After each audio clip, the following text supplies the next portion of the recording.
Hi, I'm Sugar, and you're watching Cooking with Sugar TV. Today, I'm going to show you how to make simple cake pops. Normally, cake pops take a long time to make. You need to bake a cake.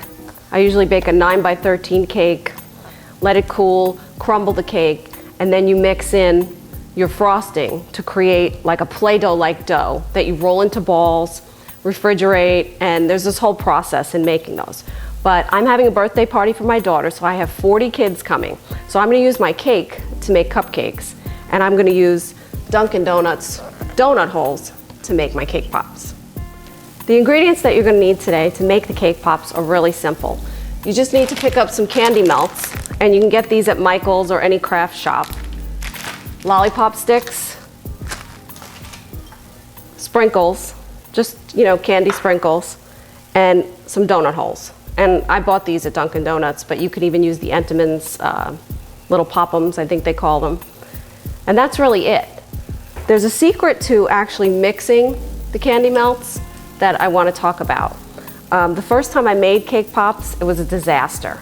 I mixed my cake, the cake went fine, made my little cake balls, but then when I went to mix the candy melts, I melted them in the microwave like it talks about on the directions. And when I went to dip my cake pops in, they just completely fell apart. So I realized that it needed something to create a smoother consistency.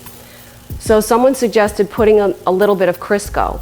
So what I do now is I put like a half a teaspoon of Crisco into the candy melts as they're melting in the microwave.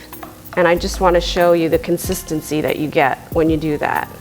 You get a nice, creamy, smooth consistency that will sit here and work perfectly for doing your cake pops. So let's get started. You're going to take one of your lollipop sticks, take a little donut hole, and to start off with you need to make a base. So you're going to swirl your little stick into the candy melts, and then it's going to go just halfway into your little cake pop ball. And then I'm going to just set them on a cookie sheet because I'm gonna pop those in the refrigerator, or you could even put them in the freezer for a few minutes just so that base sets, and then they'll be ready to dip. So I put my cake pops in the refrigerator for just a few minutes to let that base set, and you can see that the pop is stuck to the stick. So it's perfect now. It's ready to dip into the candy melts.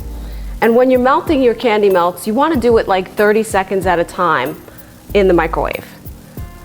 So you take your cake pop, and you're going to just dip it into the chocolate,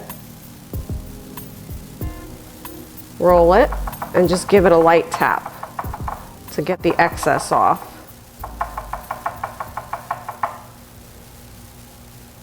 And you see that has a nice coating. And then you're just going to pick out your little sugar, dip it in, and you can do whatever you want. I mean, this is the fun part. This is when you get creative. And then I have a little piece of styrofoam here that I just covered with tin foil, and I'm going to set it in there. So again, take your pop, dip it in, give it a little twirl, shake off the excess.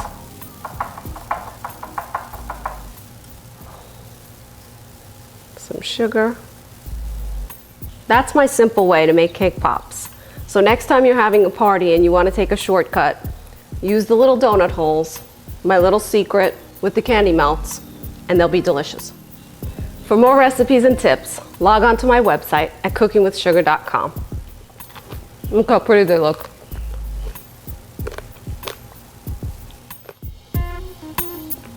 They're so good. Everybody's gonna love them.